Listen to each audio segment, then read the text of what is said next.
Good evening, I'm Maciej Mikos and you're watching World News Tonight, live from Warsaw. The G7 summit begins today in Canada, where world leaders will work, among other things, on lowering the price ceiling for Russian oil amidst growing tensions in the Middle East. We'll have more on that in a moment, but first let's take a look at the latest headlines. Explosions and smoke in Iran's capital following another massive attack by Israel. Iran responds in kind. Poland presents a model example of the East Shield to attract co-financing from NATO and the EU. And in Poland's Tatra Mountains, some hikers are swapping boots for sandals. Ukraine's president is attending the G7 meeting in Canada in an attempt to convince US President Donald Trump to put more pressure on Russia to reach a much-needed ceasefire. Zuzanna Jurek investigates whether the intergovernmental group can present a truly united front and impose further restrictions on Putin's regime, including a lower price cap on Russian oil. As Canada gears up to take center stage in global diplomacy during the upcoming G7 Leaders Summit commencing on Monday, experts point out that decisions made during the meeting might serve as a litmus test as to the extent of US's commitments to a joint foreign policy front with its Western allies. The key question will be how far the US is still part of the sanctions regime against Russia and of the Western support for Ukraine. The US has fundamentally changed its position. It has become much less supportive of Ukraine, whereas Europe, on the other hand, the European G7 members have become more resolute. Ukrainian President Volodymyr Zelenskyy, who will be in attendance and plans to hold a high-stakes meeting with US President Donald Trump, also emphasized that apart from the subjects of peace talks, weapons purchase and US-Ukraine economic cooperation, sanctions will be on top of the discussion's agenda. I expect that we will have a conversation at the G7 summit, and I strongly hope that if no decision has been made before then, I will at least gain an understanding of how close we are to reaching this resolution. It's important that coordination is ongoing with the European Union countries and that similar positions on sanctions packages are being aligned. I believe this is already a step forward. For their part, European policymakers attempted to impress the urgency of reaching a united front in support for Ukraine on the Trump administration. Good call with President Trump ahead of the G7 summit.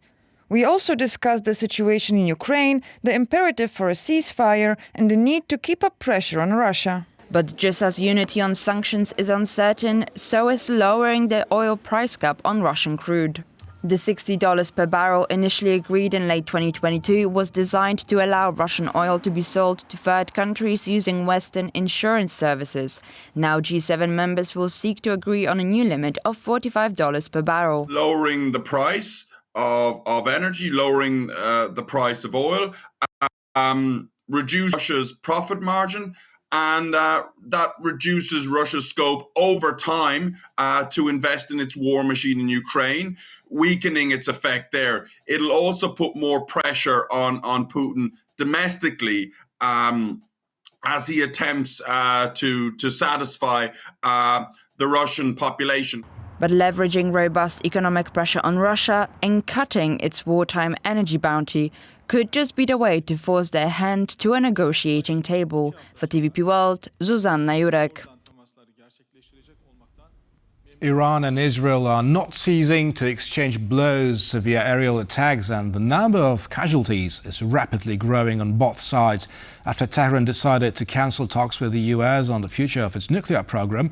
World leaders are calling on the Ayatollah's regime to return to the negotiating table.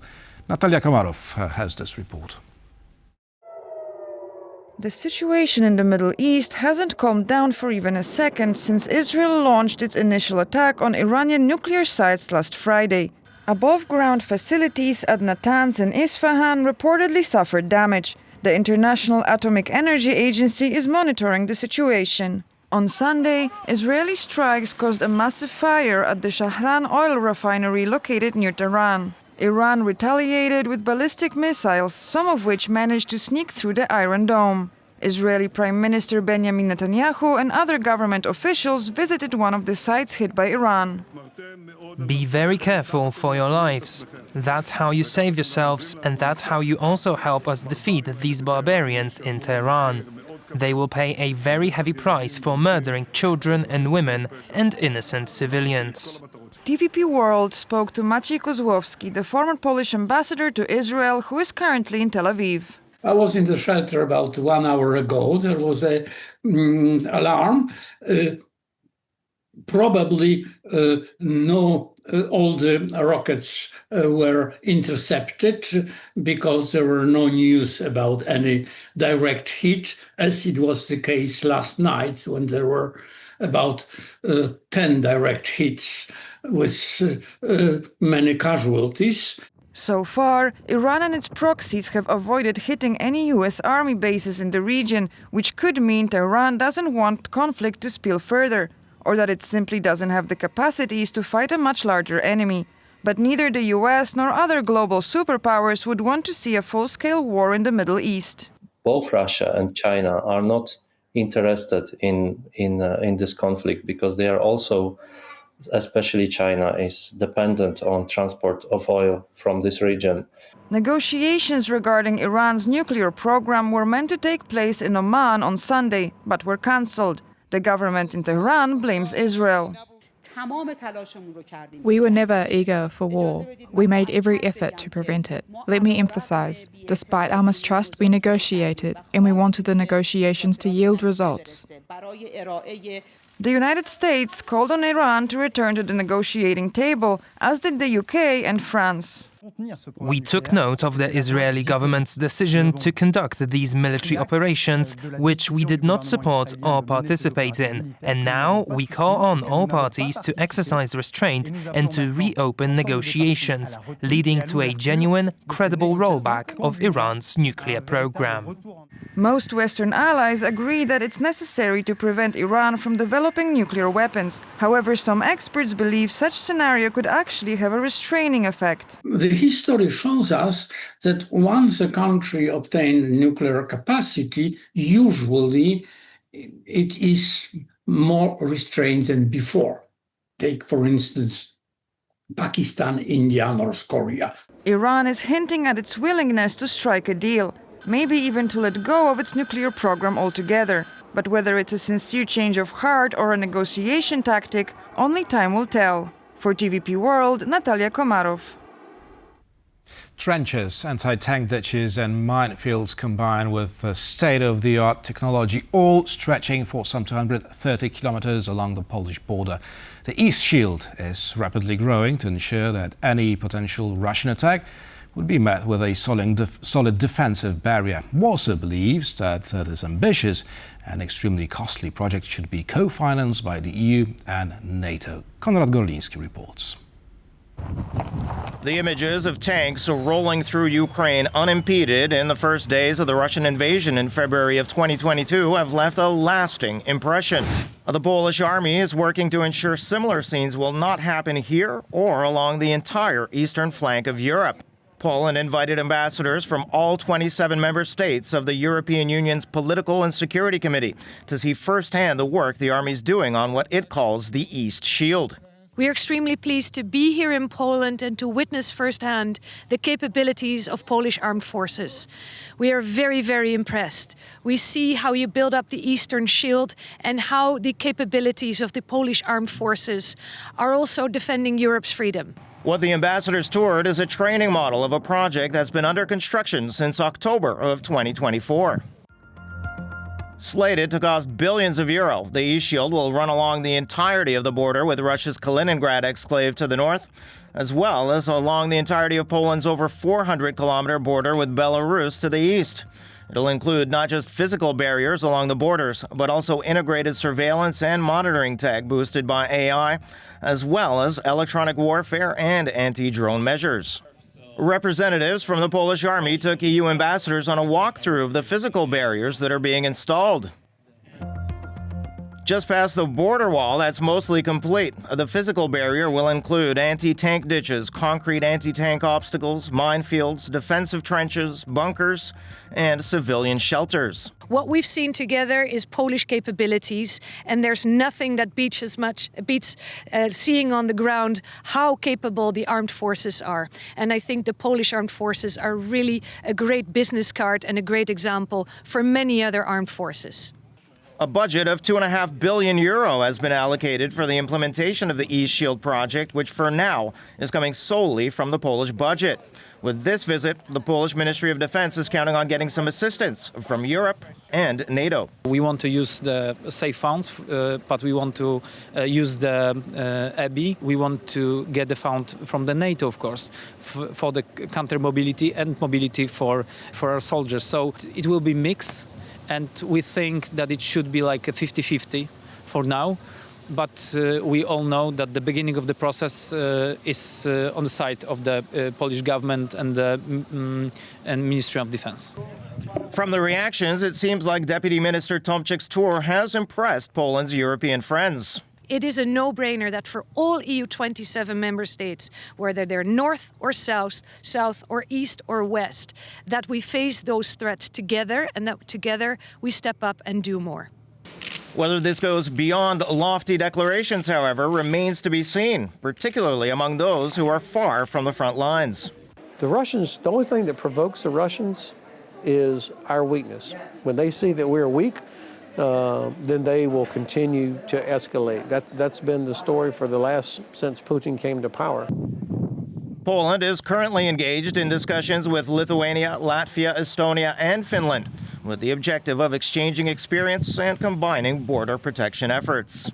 For TVP World, I'm Konrad Gorlinski. It's never too late to follow your dreams. 40-year-old Robert Kubita, a former Formula One driver whose injury almost excluded him from motorsports for good, has just become the first Pole to win the legendary 24 Hours of Le Mans race.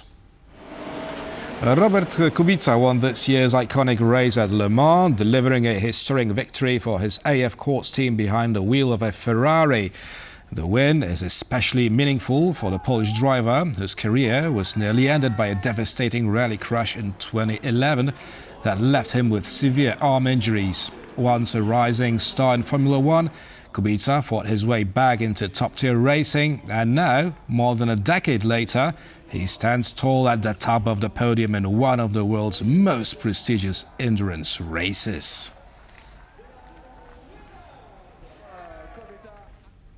Nearly 1 million cats and dogs in Poland live without a proper home. Some of them are unwilling runaways, as the owners often forget to microchip their beloved pets. An event at a Warsaw animal shelter on Sunday has gathered crowds of those not indifferent to the fate of animals. Anastasia Janchenko reports. On this sunny Sunday in Warsaw, an event was held in honour of our beloved animal friends under the slogan Together for Warsaw's Pets. This year's 9th edition of the annual event focused on education and awareness. Visitors could discuss many essential topics with experts, including pet nutrition, behavioural training, adoption processes, and even learning the basics of providing critical first aid for animals. I would like to show current or potential pet owners how best to prepare for it. Having a dog or a cat is great, but it's important to have basic knowledge of how to care for them in emergencies and critical situations. Visitors could also meet animals available for adoption. Organisers of the event highlighted the crucial importance of animal adoption rather than buying them due to the ongoing issue of pet homelessness in Poland. While exact numbers are hard to confirm, according to the State of Pet Homelessness Project, around 950,000 cats and dogs in Poland are homeless, both in shelters and on the streets. That's roughly 8% of the country's total cat and dog population, estimated at 12.34 million. Another critical issue raised was the loss of pets. Missing pet posters are increasing in presence around the capital and the country. To combat this, the event also promoted the importance of microchipping and the need for a national database registering chip numbers alongside their owner's contact information. This is a very important procedure so that our pet can return home in a crisis situation, especially now during the holiday season when animals travel with owners. Basically, so I don't have to worry about her whereabouts, just in case. Beyond the typical cats, dogs and rabbits, less common pets such as the domesticated ferret were also available to meet at the event. Ferrets are becoming increasingly popular pets in Poland. More and more families are choosing to adopt them because of their curious personalities and intelligence. However, the small animal can be very challenging in its upbringing. This is a very demanding animal. It is mainly fed cheese, meat and eggs. You also need to give it supplements. It's an animal that requires a lot of attention because it can hurt itself, so it needs to be closely watched. But no matter how enjoyable the time spent with our little friends is, it's always important to remember animals, their rights and needs, and to give them the love they deserve. As the temperatures rise, an unusual phenomenon reoccurs in the Polish Tatra Mountains. Flip-flop wearing tourists are queuing in droves to reach the peaks, but as the number of underprepared tourists rises, so do the risks. Our reporter Aleksandra Bulenda laced up her boots properly and headed to the trails to find out what's behind this unusual mountain craze. Flip-flops like these, and I mean like these, are good enough for some hikers for tackling the Tatra Mountains. And although the views, as you can see right behind me, are quite spectacular, the growing number of unprepared tourists is anything but. From inappropriate footwear to Instagram-fueled determination, the Tatras are facing a new kind of challenge, one that involves flip-flops for parking lots and queues. And I mean queues for the mountain summits. Now, on popular weekends, the line to summit peaks like Rysy or Giewont can stretch for hours, but the bigger concern, many of those waiting aren't just short on patience, they are short on preparation. The most dangerous times in the mountains are these transitional periods, when there's still a lot of snow on the trails, but people are already thinking it's spring. So they head out wearing sneakers, flip-flops, and then the descent becomes a real problem. It gets slippery, and without proper gear, accidents happen. Unfortunately, sometimes fatal ones. We also asked the Tatra Mountain Rescue Service whether this shift is noticeable on their end and what it means for those risking all for the view. Inappropriate clothing is a major issue. Last week, we had a serious accident near Kopa Kondracka, where a runner got lost in extremely poor weather conditions. He was dressed very lightly, far too lightly. Sadly, despite being airlifted to a hospital in Krakow, he later died. He had no emergency clothing with him, nothing to protect him in such conditions. We took it to the trail to ask now the hikers themselves what do they think about this particular kind of hiking shoe. And this is what we got. I wouldn't recommend it. I wouldn't recommend it, especially on the rocky paths. If you go up to Black Pond, yeah, that's not a good idea. This kind of shoe is not a good fit for hiking at all. It doesn't make any sense. Why would anyone choose this as a hiking shoe? What do I really think about it? I don't think I can say it on TV now, can I? Awful. Just awful.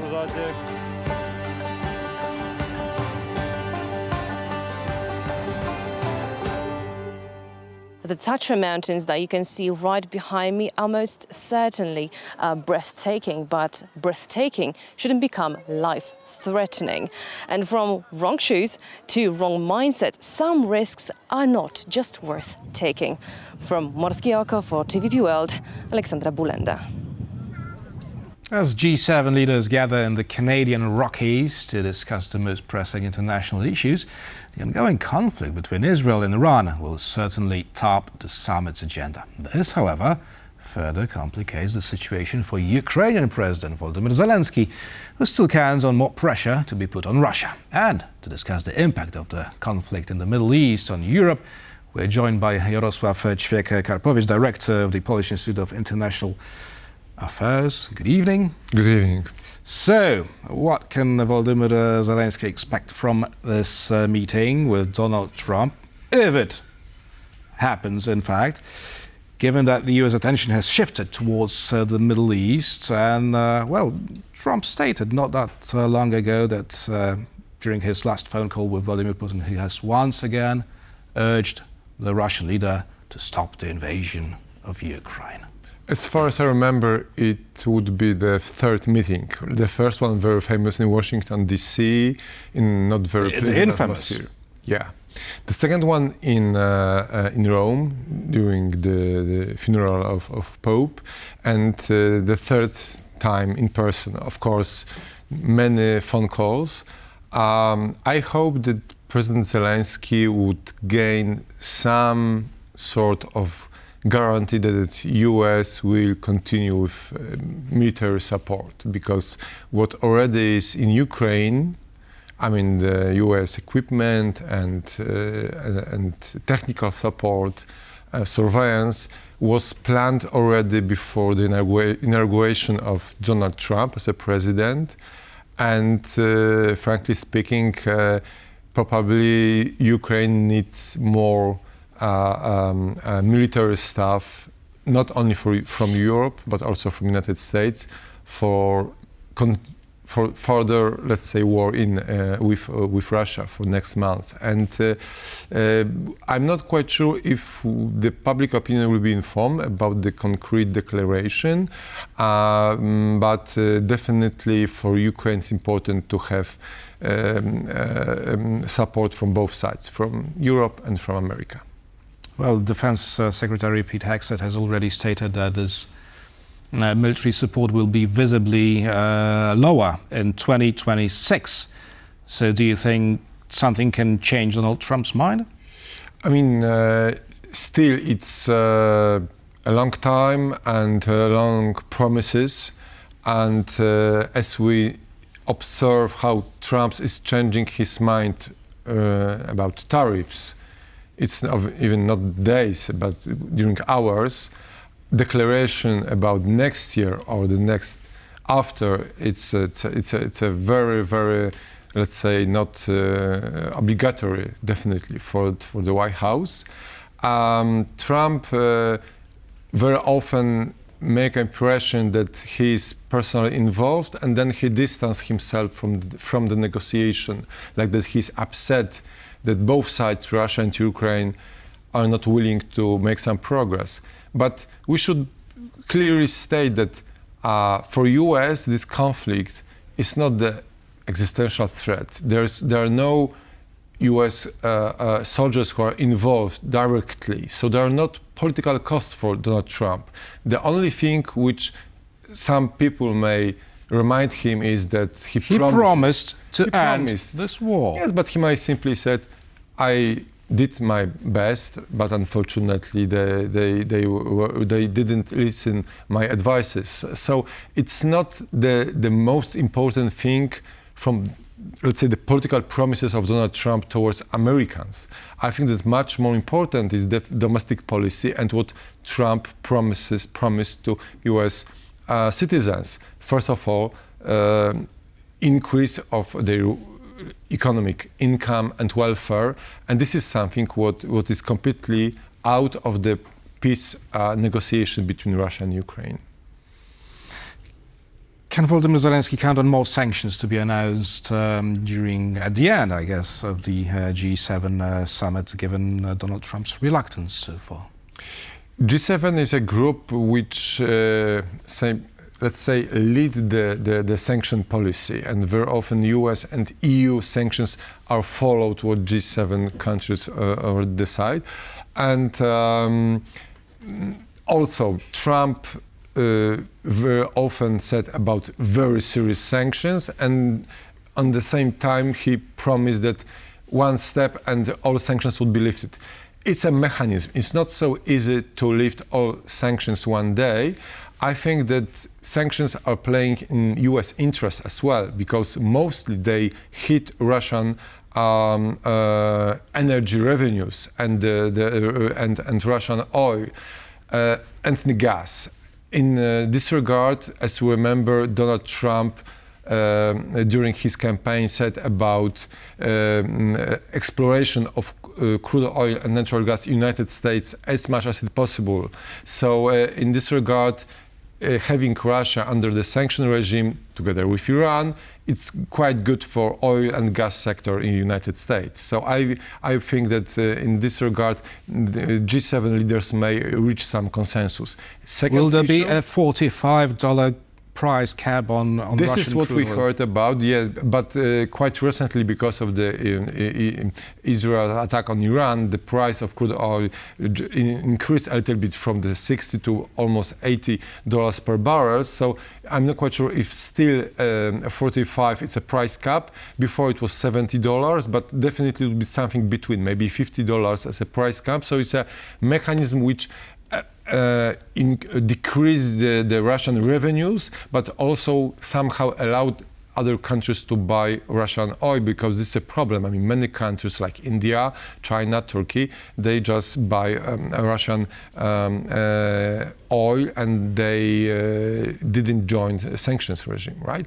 Second issue is for Russian frozen assets. I mean, still there are many billion of US dollars of Russian reserves in European, US and Japanese central banks. And maybe G7 leaders also will decide something regarding how not only use interest rate of this money, but also confiscate all amounts. So far they have failed to do so.